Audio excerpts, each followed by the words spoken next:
혼례를 하루 앞두고 도망친 양반 아씨. 그 자리를 대신하게 된 여종 소은.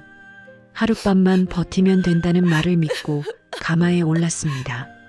그런데 신랑 집 시어머니가 소은의 손목을 보는 순간 무릎을 꿇고 오열하기 시작했어요. 이럴 리가 없다. 도대체 이 집안에는 무슨 비밀이 숨겨져 있는 걸까요? 그리고 소은의 진짜 정체는 무엇일까요? 안녕하세요. 은빛 이야기입니다. 오늘도 귀 기울여 주셔서 감사합니다.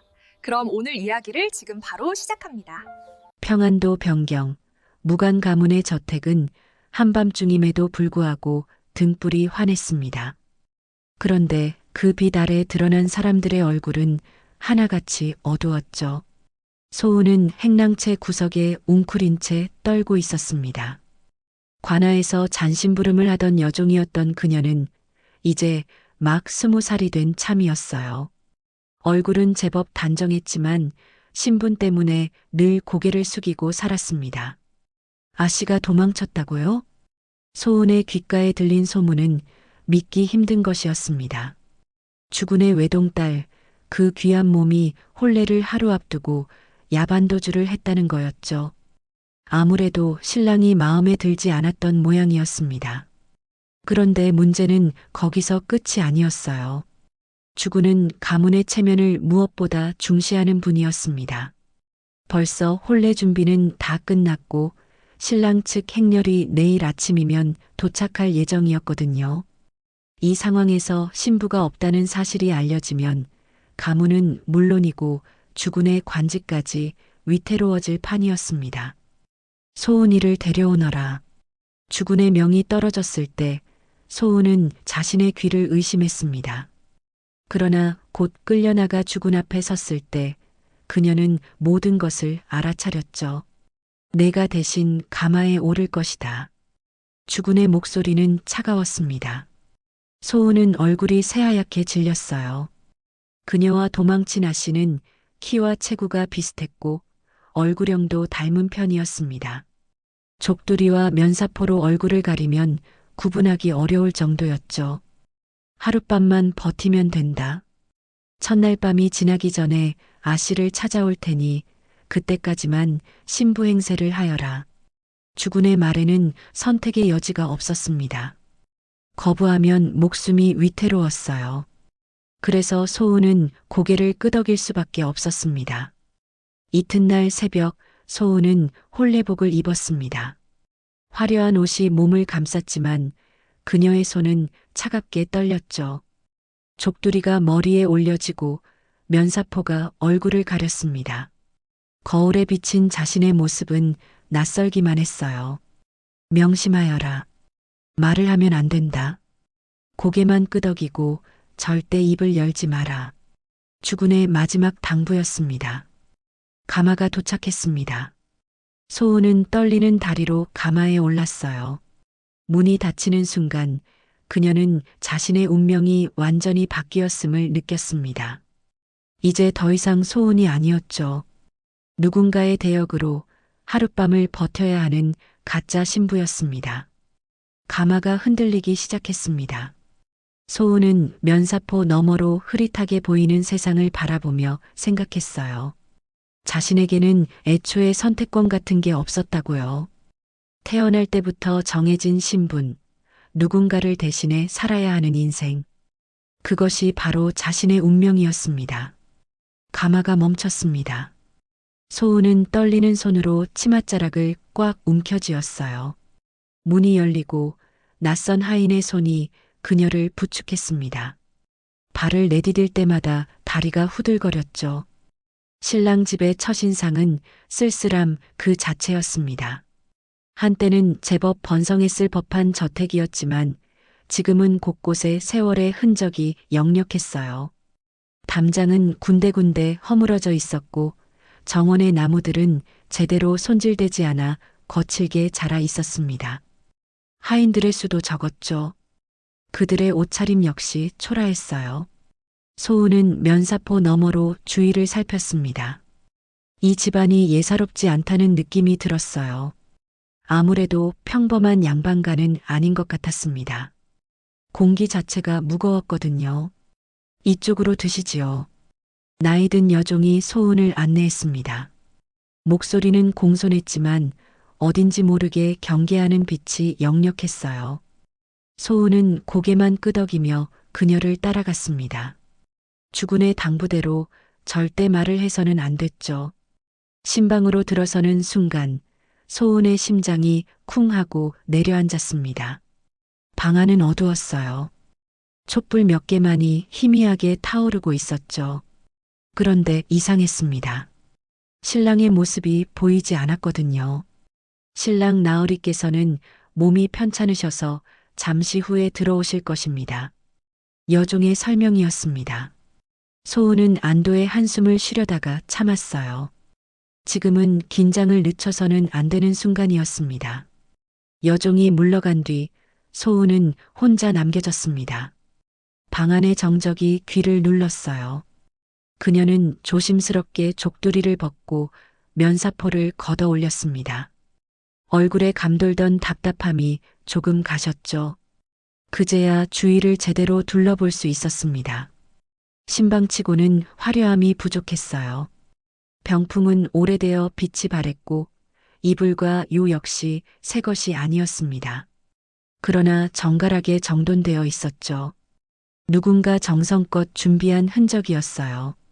소은은 방구석에 몸을 웅크렸습니다. 하룻밤만 버티면 된다는 주군의 말을 되뇌었죠. 아씨를 찾아오면 자신은 다시 저택으로 돌아갈 수 있을 거라고요. 그런데 마음 한편이 불안했습니다. 과연 그게 가능할까요? 시간이 흘렀습니다. 촛불이 점점 짧아졌어요. 소은의 귀는 문 밖의 모든 소리에 곤두섰습니다. 발소리라도 들리면 온몸이 얼어붙었죠. 그때 복도에서 희미한 기척이 들렸습니다. 소은은 황급히 면사포를 다시 썼어요. 손이 너무 떨려서 제대로 고정하기도 어려웠습니다. 문이 천천히 열렸습니다. 희미한 촛불 아래로 한 남자의 그림자가 드리워졌어요. 키가 꽤 컸고 걸음걸이는 느렸습니다. 병약하다는 소문대로 몸을 가누기 힘들어 보였죠. 소은은 숨을 죽였습니다. 심장이 터질 듯 뛰었어요. 들키면 죽는다는 생각뿐이었습니다.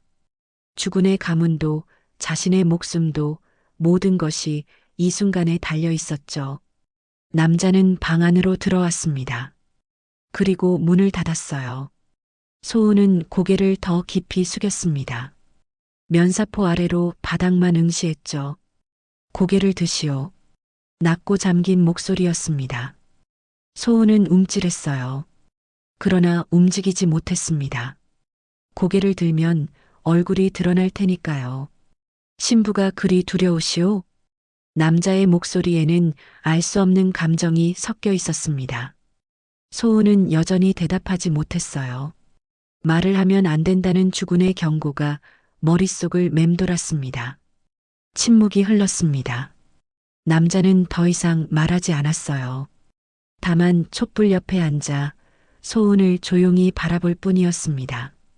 소은은 깨달았습니다. 이곳은 돌아갈 수 없는 문 너머였어요. 하룻밤만 버티면 된다는 말은 어쩌면 거짓이었을지도 몰랐습니다. 이 순간부터 그녀의 운명은 이 낯선 남자와 엮여버렸으니까요. 소은이 고개를 들지 못한 채 웅크리고 있을 때 문이 다시 열렸습니다. 이번에는 다른 기척이었어요. 비단오 스치는 소리와 함께 은은한 향이 방 안으로 흘러들었죠. 제가 먼저 신부를 뵙겠습니다. 나이든 여인의 목소리였습니다. 차분하면서도 위엄이 서려 있었어요. 소은은 본능적으로 알아챘습니다. 이분이 바로 시어머니 윤 씨 부인이라는 것을요. 아까 들어왔던 남자는 조용히 물러났습니다. 발소리가 멀어지고 다시 문이 닫혔죠. 이제 방 안에는 소은과 윤 씨 부인 단둘만 남았습니다. 얼굴을 보아야겠구나. 윤 씨 부인의 말에 소은의 온몸이 굳었습니다. 손끝이 차갑게 식어들었어요. 거부할 수 없는 명령이었죠. 떨리는 손으로 면사포를 벗겼습니다. 촛불 아래로 소은의 얼굴이 드러났어요. 그녀는 눈을 감았습니다. 이제 모든 게 끝이라는 생각뿐이었죠. 윤 씨 부인은 한동안 말이 없었습니다. 그저 소은을 가만히 바라볼 뿐이었어요. 그 시선이 너무나 무거웠습니다. 소은은 숨조차 제대로 쉴 수 없었죠. 손을 내밀어 보거라. 윤 씨 부인이 말했습니다. 소은은 떨리는 손을 천천히 내밀었어요. 윤 씨 부인이 그 손을 잡았습니다. 부드럽지만 단호한 손길이었죠. 윤 씨 부인은 소은의 손을 이리저리 살폈습니다. 손바닥, 손등, 그리고 손목까지요. 소은은 자신도 모르게 몸을 움찔했습니다. 손목 안쪽에 오래된 흉터가 있었거든요. 어릴 적 뜨거운 쇳물에 데어 생긴 자국이었어요. 윤 씨 부인의 손가락이 그 흉터 위에 멈췄습니다. 그 순간이었습니다. 윤 씨 부인의 손이 떨리기 시작했어요. 처음에는 미세하게, 그러다가 점점 더 심하게요. 그녀의 얼굴이 창백하게 질렸습니다. 입술이 파르르 떨렸죠. 이럴 리가 없다. 윤 씨 부인이 중얼거렸습니다. 목소리는 갈라져 있었어요. 소은은 그 모습에 더욱 겁에 질렸습니다. 들킨 것이 분명했죠. 이제 끝이라는 생각뿐이었어요. 그런데 다음 순간 소은이 예상하지 못한 일이 벌어졌습니다. 윤 씨 부인이 그 자리에 무릎을 꿇었습니다. 소은의 눈이 커졌어요. 시어머니가, 그것도 양반가의 귀한 부인이 무릎을 꿇다니요. 말도 안 되는 일이었습니다. 이럴 리가 없어. 이럴 리가. 윤 씨 부인은 같은 말만 반복했습니다. 그리고 소은의 손을 꽉 움켜쥔 채 몸을 떨기 시작했어요. 어깨가 흔들렸습니다. 숨소리가 거칠어졌죠. 그러더니 윤 씨 부인은 소리 없이 울기 시작했습니다. 눈물이 주르륵 흘러내렸어요. 처음에는 조용히, 그러다가 점점 더 격하게요. 급기야 흐느끼는 소리가 방 안을 가득 채웠습니다. 부인마님, 소은이 떨리는 목소리로 말했습니다. 그러나 윤 씨 부인은 대답하지 않았어요. 다만 소은의 손을 놓지 않은 채 계속해서 울었습니다. 오열에 가까웠죠. 소은은 완전히 얼어붙었습니다. 무슨 일이 벌어지고 있는 건지 도무지 알 수 없었어요. 자신의 정체가 들켰다면 분노하거나 호통을 쳐야 정상 아닌가요? 그런데 왜 울고 있는 걸까요? 이럴 리가 없다. 내가 어찌. 윤 씨 부인은 중얼거리며 고개를 저었습니다. 마치 믿을 수 없는 일을 목격한 사람처럼요. 그녀의 눈빛에는 슬픔과 동요, 그리고 알 수 없는 그리움 같은 것이 뒤섞여 있었습니다. 소은은 숨이 막혔습니다. 공포가 온몸을 휘감았어요. 자신이 무언가 엄청난 잘못을 저지른 것 같았습니다. 그런데 그게 무엇인지는 알 수 없었죠. 촛불이 흔들렸습니다. 윤 씨 부인의 그림자가 벽에 일렁였어요. 오열 소리만이 고요한 밤을 가득 채웠습니다. 소은은 깨달았습니다. 이 집안에는 자신이 모르는 무언가가 있다는 것을요. 그리고 그것이 자신의 손목 안쪽 흉터와 관련이 있다는 것을요. 그러나 그게 무엇인지 소은은 알 길이 없었습니다. 다만 한 가지는 확실했어요. 이 밤 이후 자신의 운명은 완전히 달라질 거라는 것이요. 윤 씨 부인은 한참을 울다가 겨우 진정했습니다. 눈가가 붉게 부어올랐어요. 그녀는 소매로 눈물을 닦아내고 천천히 자리에서 일어났습니다. 그러나 소은의 손은 여전히 놓지 않았죠. 물을 좀 떠오너라. 윤 씨 부인이 밖을 향해 말했습니다. 곧 여종이 물 한 그릇을 들고 들어왔어요. 윤 씨 부인은 그 물을 받아 소은에게 건넸습니다. 마시거라. 소은은 떨리는 손으로 물그릇을 받았습니다. 목이 타들어가는 것 같았어요. 물을 마시는 동안 윤 씨 부인은 소은의 모든 움직임을 지켜봤습니다. 물그릇을 잡는 손놀림, 물을 삼키는 모습, 그릇을 내려놓는 방식까지요. 고개를 들어보거라. 윤 씨 부인이 다시 말했습니다. 소은은 천천히 고개를 들었어요. 촛불 아래서 두 사람의 시선이 마주쳤습니다. 윤 씨 부인의 눈빛은 복잡했습니다. 슬픔, 그리움, 그리고 무언가를 간절히 확인하려는 듯한 빛이 섞여 있었어요.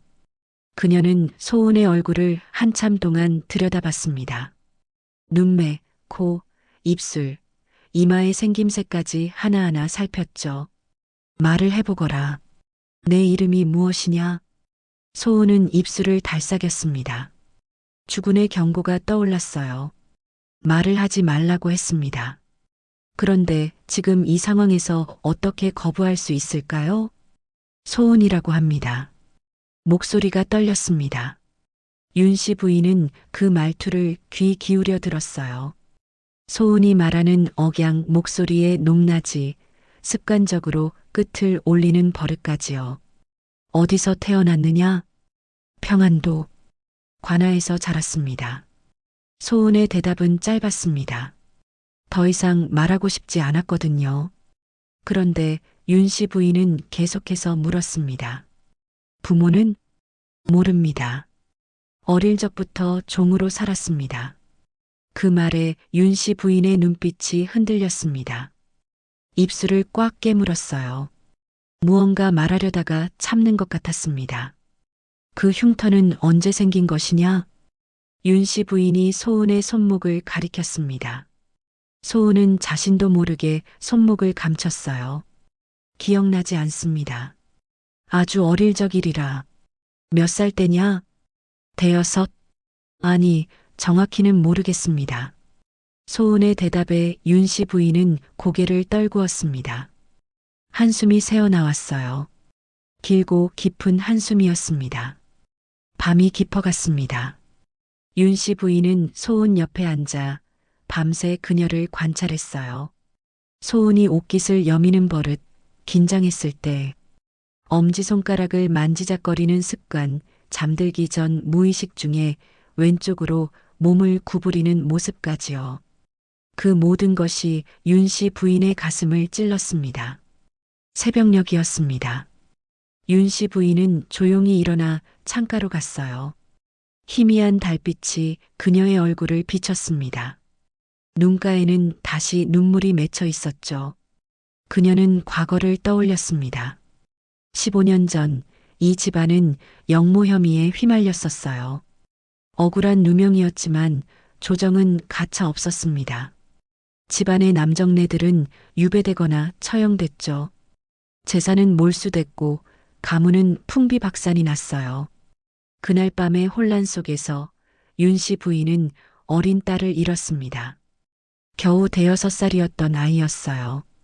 달아나던 중 아이의 손을 놓쳤고 그 후로 다시는 찾지 못했습니다.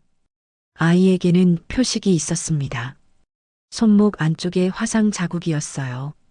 뜨거운 화로에 손이 닿아 생긴 흉터였죠. 초승달 모양으로 선명하게 남아 있었습니다. 윤 씨 부인은 떨리는 손으로 입을 막았습니다. 흐느낌이 새어나오려 했거든요. 소은의 손목에 있던 바로 그 흉터, 똑같은 모양이었습니다. 그러나 윤 씨 부인은 진실을 밝힐 수 없었습니다. 이 집안은 아직도 조정의 감시를 받고 있었어요. 역적의 가문이라는 낙인이 찍혀 있었죠. 만약 잃어버린 딸을 찾았다는 사실이 알려지면 그것 자체가 위험이 될 수 있었습니다. 더구나 소은은 이미 다른 집안의 종이었어요. 아무리 자신의 딸일지도 모른다 해도 함부로 주장할 수 없는 일이었습니다. 증거도 없었죠. 다만 흉터와 몇 가지 습관뿐이었어요. 윤 씨 부인은 눈물을 삼켰습니다. 가슴속 깊은 곳에서 비명이 터져 나오려 했지만 꾹 눌러 참았어요. 진실을 말할 수 없는 어른의 절망이었습니다. 알면서도 모른 척해야 하는 고통이었죠. 동이 트기 시작했습니다. 윤 씨 부인은 잠든 소은을 바라봤어요. 그리고 조용히 방을 나섰습니다. 뒤돌아서는 순간 눈물이 다시 흘러내렸습니다. 혼례가 끝난 후 소은은 신부로서 이 집에 남게 됐습니다. 죽은 후로부터 아무런 연락이 없었어요. 아씨를 찾았다는 소식도 돌아오라는 명령도 들리지 않았죠. 소은은 매일 불안에 떨었습니다. 언제까지 이 거짓을 유지해야 하는 걸까요? 윤 씨 부인은 날마다 소은을 불렀습니다. 차를 함께 마시자며 바느질을 가르쳐 주겠다며 온갖 핑계로 곁에 두려 했어요. 그러면서도 결코 진실을 묻지 않았습니다. 다만 소은의 손을 잡고 오래도록 말없이 바라볼 뿐이었죠. 소은은 그 시선이 두려웠습니다. 윤 씨 부인의 눈에는 알 수 없는 슬픔이 담겨 있었거든요. 마치 무언가를 간절히 확인하고 싶지만 차마 물을 수 없는 것 같았어요. 어머님께서는 왜 저를 이렇게 보시는 겁니까? 어느 날 소은이 조심스럽게 물었습니다. 윤 씨 부인은 잠시 말을 잃었어요. 그러다가 고개를 저었습니다. 아무것도 아니란다. 대답은 그뿐이었습니다. 그러나 윤 씨 부인의 손은 여전히 소은의 손을 꽉 쥐고 있었어요. 마치 놓으면 사라질까 두려운 것처럼요. 소은도 진실을 말할 수 없었습니다. 자신이 대타 신부라는 사실, 진짜 신부가 따로 있다는 사실을 어떻게 밝힐 수 있을까요? 말하는 순간 목숨이 위태로웠습니다. 그렇게 두 사람은 서로 다른 거짓을 아는 채 지냈습니다. 소은은 신부 행세를 계속했고 윤 씨 부인은 의심을 가슴에 묻었어요. 기묘한 동거였습니다. 신랑은 여전히 모습을 드러내지 않았습니다. 밤이 되면 방 밖에서 기침 소리만 들렸어요. 깊고 거친 기침이었죠. 소은은 그 소리를 들으며 잠들었습니다. 어느 날 밤 소은은 용기를 내어 문을 열었습니다. 복도는 어두웠어요. 기침 소리가 멀리서 들렸습니다. 소은은 그 소리를 따라 걸어갔죠. 한방 앞에 도착했을 때 기침 소리가 멈췄습니다. 소은은 문틈으로 안을 들여다봤어요. 희미한 촛불 아래 한 남자가 침상에 기대어 앉아 있었습니다. 얼굴은 보이지 않았죠. 다만 야윈 어깨와 축 늘어진 머리카락만 보였어요. 소은은 뒤로 물러났습니다. 가슴이 두근거렸어요. 저 사람이 바로 자신의 남편이라는 사실이 낯설기만 했습니다. 낮에는 윤 씨 부인과 함께, 밤에는 들리지 않는 기침 소리와 함께 소은의 하루는 그렇게 흘러갔습니다. 언제까지 이런 삶이 계속될지 소은은 알 수 없었어요. 그런데 한 가지는 확실했습니다. 이 집안의 모든 사람이 각자의 비밀을 품고 있다는 것이요. 그 비밀들이 언젠가 드러날 때 어떤 일이 벌어질지 소은은 상상조차 할 수 없었습니다. 한밤중 윤 씨 부인은 혼자 서재에 앉아 있었습니다. 촛불 하나만 켜진 어두운 방이었어요. 그녀의 앞에는 낡은 괴짝이 놓여 있었죠. 손이 떨렸습니다. 윤 씨 부인은 천천히 괴짝을 열었어요. 오래된 종이 냄새가 코를 찔렀습니다. 안에는 옛 문서들이 가득했죠. 15년 전 영모 사건 당시의 기록들이었어요. 윤 씨 부인은 그중 한 장을 꺼냈습니다. 손이 바들바들 떨렸어요. 종이가 바스락거렸습니다. 문서에는 날짜가 적혀 있었습니다. 영모 누명을 쓴 그날 밤이었어요. 윤 씨 부인은 눈을 감았습니다. 그날의 기억이 생생하게 떠올랐죠. 포졸들이 저택으로 몰려왔습니다. 남편과 시아버지는 즉시 잡혀갔어요. 집안은 순식간에 아수라장이 됐습니다. 윤 씨 부인은 어린 딸을 품에 안았죠. 이 아이만은 살려야 한다. 윤 씨 부인은 결단을 내렸습니다. 믿을 수 있는 하인 하나를 불렀어요. 나이 든 여종이었습니다. 이 아이를 데리고 도망쳐라. 멀리, 아주 멀리 가거라. 윤 씨 부인은 딸의 손목을 잡았습니다. 초승달 모양의 흉터가 선명했어요. 그 작은 손을 마지막으로 쓰다듬었습니다. 잘 자라거라. 어미는 언젠가 반드시 너를 찾을 것이다. 그러나 그 약속은 지켜지지 못했습니다. 며칠 후 소식이 들려왔어요. 여종이 강에 빠져 죽었다는 것이었습니다. 아이의 시신은 찾지 못했다고 했죠. 윤 씨 부인은 그날 이후 딸이 죽은 줄로만 알고 살았습니다. 15년 동안 하루도 잊은 적 없었어요. 밤마다 꿈에서 아이를 불렀습니다.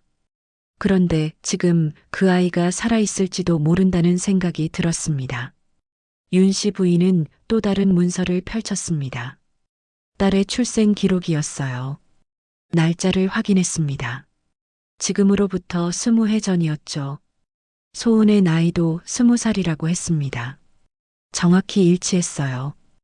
윤 씨 부인의 손이 더욱 떨렸습니다. 문서를 내려놓고 얼굴을 두 손으로 감쌌어요. 숨이 막혔습니다. 그 아이가, 소은이가 중얼거림이 새어나왔습니다. 목소리는 떨렸어요. 눈물이 주르륵 흘러내렸습니다. 모든 것이 맞아떨어졌습니다. 나이, 흉터의 모양, 그리고 무의식 중에 드러나는 습관들까지요. 물을 마실 때 고개를 약간 오른쪽으로 기울이는 버릇, 긴장하면 엄지손가락을 만지작거리는 습관, 잠들 때 왼쪽으로 몸을 구부리는 모습, 모두 어린 딸에게서 보던 것들이었습니다. 윤 씨 부인은 자리에서 일어났습니다. 비틀거렸어요. 촛불이 흔들렸습니다. 그녀는 창가로 걸어가 밤하늘을 올려다봤죠. 며느리가 아니었구나. 내 딸이었어. 윤 씨 부인은 입술을 깨물었습니다. 피가 날 정도로 세게요. 그러나 소리내어 울 수는 없었습니다. 이 진실을 아무에게도 말할 수 없었거든요. 만약 소은이 자신의 딸이라면 이미 다른 집안의 종으로 팔려간 딸이었습니다. 그것도 주군의 외동딸 대신 가마에 오른 대타 신부였어요. 진실이 밝혀지면 두 집안 모두 파국을 맞을 것이었습니다. 윤 씨 부인은 고개를 떨구었습니다. 어깨가 흔들렸어요. 눈물이 끝없이 흘러내렸습니다. 찾았지만 찾았다고 말할 수 없는 딸. 윤 씨 부인의 가슴은 찢어질 듯 아팠습니다. 보름이 지난 어느 날 관아에서 사람이 왔습니다. 관복을 입은 관리 둘과 아전 몇 명이었어요. 윤 씨 부인은 안색이 하얗게 질렸습니다. 소은도 마찬가지였죠. 영모 사건을 재조사하라는 조정의 명이 내려왔습니다. 관리의 말에 온 집안이 술렁였습니다. 15년 전 일을 왜 다시 들춰내는 걸까요? 윤 씨 부인은 떨리는 손을 꽉 쥐었어요. 새로운 증거가 발견되었습니다. 당시 영모는 누명이었던 것으로 밝혀졌습니다. 관리의 다음 말에 윤 씨 부인은 그 자리에 주저앉을 뻔했습니다. 소은이 황급히 그녀를 부축했어요. 조정에서는 억울하게 희생된 가문의 명예를 회복시키려 합니다. 그러나 먼저 생존자를 확인해야 합니다. 관리는 서류를 펼쳤습니다. 거기에는 당시 가문의 명단이 적혀 있었어요. 윤 씨 부인은 떨리는 눈으로 그 명단을 바라봤습니다. 신랑 나으리를 뵙고자 합니다. 관리의 요청이었습니다. 윤 씨 부인은 망설였어요. 그러나 거부할 수 없었습니다. 신랑이 드디어 모습을 드러냈습니다. 방문이 열렸을 때 소은은 숨을 멈췄습니다. 신랑은 병약한 사람이 아니었어요. 얼굴은 창백했지만 눈빛은 또렷했습니다. 키는 크고 어깨는 넓었죠. 다만 오랫동안 방 안에만 있어서 기력이 약해 보였을 뿐이었어요. 병을 앓고 계신다고 들었는데 이렇게 건강해 보이시니 다행입니다. 관리가 말했습니다. 신랑은 대답하지 않았어요. 다만 차갑게 그들을 바라볼 뿐이었습니다. 윤 씨 부인이 나섰습니다. 아드님은 사건 이후 마음의 병을 앓았습니다. 사람들을 피해왔습니다. 그녀의 설명이었습니다. 거짓은 아니었어요. 신랑은 정말로 사람들을 피했습니다. 역적의 자식이라는 낙인이 두려웠거든요. 관리는 고개를 끄덕였습니다. 그리고 또 다른 서류를 꺼냈어요. 당시 이 가문에는 어린 딸이 하나 있었다고 기록되어 있습니다. 그 아이는 어찌 되었습니까? 윤 씨 부인의 얼굴이 굳었습니다. 소은은 그 질문의 의미를 몰랐어요. 다만 윤 씨 부인의 반응이 심상치 않다는 것만 느꼈습니다. 죽었습니다. 사건 당시 피신하다가 강에 빠져 죽었습니다. 윤 씨 부인의 목소리는 떨렸습니다. 관리는 잠시 그녀를 바라봤어요. 그러다가 고개를 저었습니다. 그것은 사실이 아닙니다. 관리의 말에 윤 씨 부인은 얼어붙었습니다. 소은도 긴장했어요. 무슨 말인지 알 수 없었습니다. 당시 아이를 피신시켰던 여종이 최근 발견되었습니다. 그 여인은 죽지 않았습니다. 평안도 관아 근처에서 살고 있었죠. 관리는 계속 말했습니다. 여종은 아이를 데리고 도망쳤습니다. 그러나 강을 건너던 중 추격자들에게 발각될 위기에 처했죠. 그래서 아이를 다른 여종에게 맡기고 자신은 강에 뛰어들어 추격자들을 따돌렸습니다. 소은의 심장이 빠르게 뛰기 시작했습니다. 알 수 없는 불안감이 엄습했어요. 아이는 그 여종에 의해 관아로 보내졌습니다.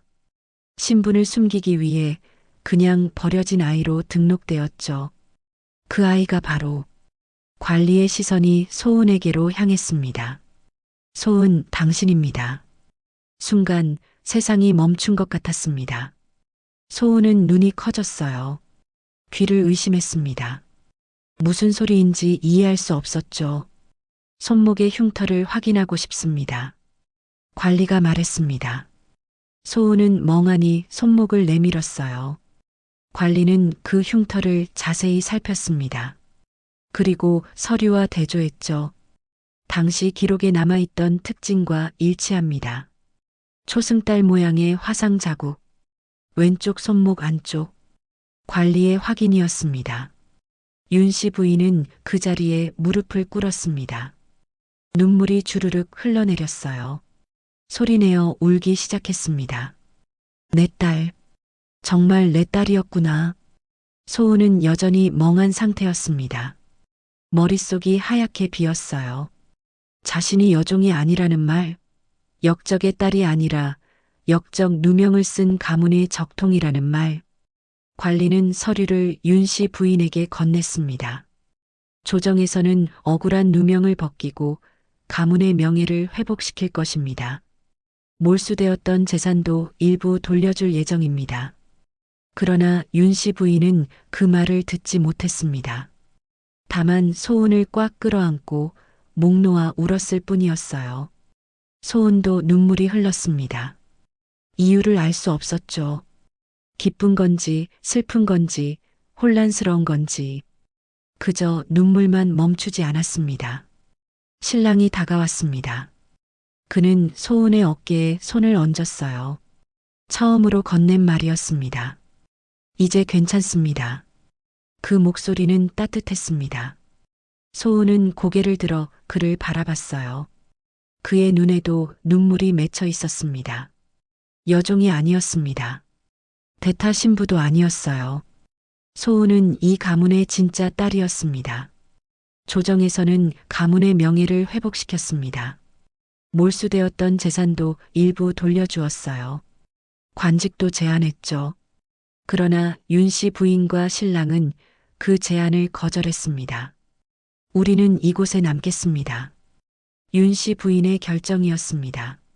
15년을 버텨온 이 땅, 변경의 백성들과 함께 살아온 이곳을 떠날 수 없었어요. 조정은 아쉬워했지만 강요하지는 않았습니다. 소은은 새로운 이름을 받았습니다. 본래의 이름이었죠. 그러나 그녀는 여전히 소은이라 불리길 원했어요. 이 이름으로 20해를 살았습니다. 이제 와서 바꿀 수는 없어요. 소은의 말에 윤 씨 부인은 눈물을 흘렸습니다. 그러나 이해했어요. 이름은 단순한 호칭이 아니었습니다. 살아온 시간의 증거였죠. 가문은 조용히 변화를 시작했습니다. 회복된 재산으로 마을에 서당을 열었어요. 가난한 아이들도 글을 배울 수 있게 했습니다. 소은이 제안한 일이었죠. 저도 글을 몰랐습니다. 배우지 못한 사람의 어려움을 압니다. 소은은 직접 서당 일을 도왔습니다. 아이들에게 글을 가르치고 책을 읽어주었어요. 아이들은 소은을 따랐습니다. 그녀의 눈빛이 따뜻했거든요. 진료소도 열었습니다. 신랑이 주도한 일이었어요. 그는 오랜 은둔 생활 동안 의술을 공부했습니다. 이제 그 지식을 백성들을 위해 쓰기로 했죠. 병든 이들을 외면할 수 없습니다. 신랑은 매일 진료소에 나갔습니다. 병든 백성들을 돌봤어요. 소은도 그를 도왔습니다. 약을 다리고 환자들을 돌보았죠. 두 사람은 천천히 가까워졌습니다. 처음에는 어색했어요. 그러나 함께 일하며 서로를 알아갔습니다. 신랑은 과묵했지만 따뜻한 사람이었어요. 소은은 강했지만 섬세한 사람이었죠. 어느 날 저녁 두 사람은 마당에 앉아 있었습니다. 별이 쏟아질 듯 빛났어요. 후회하지 않으십니까? 소은이 물었습니다. 신랑은 고개를 저었어요. 무엇을요? 궁으로 가지 않은 것을요. 더 나은 삶을 살 수 있었을 텐데요. 소은의 말에 신랑은 미소를 지었습니다. 처음 보는 미소였어요. 여기가 더 좋습니다. 당신과 함께, 백성들과 함께. 그 말에 소은의 가슴이 따뜻해졌습니다. 윤씨 부인은 날마다 소은을 바라보며 미소 지었습니다. 잃어버린 딸을 되찾은 기쁨이었어요. 그러나 소은이 여종으로 살아온 세월도 존중했습니다. 그 시간이 있었기에 지금의 소은이 있는 것이었죠. 계절이 바뀌었습니다. 마을에는 웃음소리가 늘어났어요. 서당에서는 아이들의 낭낭한 글 읽는 소리가 들렸습니다. 진료소에는 고마워하는 백성들의 발길이 이어졌죠. 소은은 더 이상 누군가를 대신하지 않았습니다. 자신의 이름으로, 자신의 발로, 자신의 삶을 살아갔어요. 신분을 되찾았지만 그보다 소중한 것을 얻었습니다. 자신의 선택으로 사는 삶이었죠. 어느 날 밤 소은은 손목에 흉터를 쓰다듬었습니다. 초승달 모양의 자국이었어요. 한때는 숨기고 싶었던 표식이었습니다. 그러나 이제는 달랐죠. 이 흉터가 자신을 찾게 해주었으니까요. 핏줄은 숨길 수 있었습니다. 신분도 속일 수 있었어요. 그러나 살아온 시간의 흔적만큼은 거짓이 될 수 없었습니다. 손목의 흉터처럼 말투와 습관처럼 몸에 배인 모든 것들이 진실을 말해주었죠.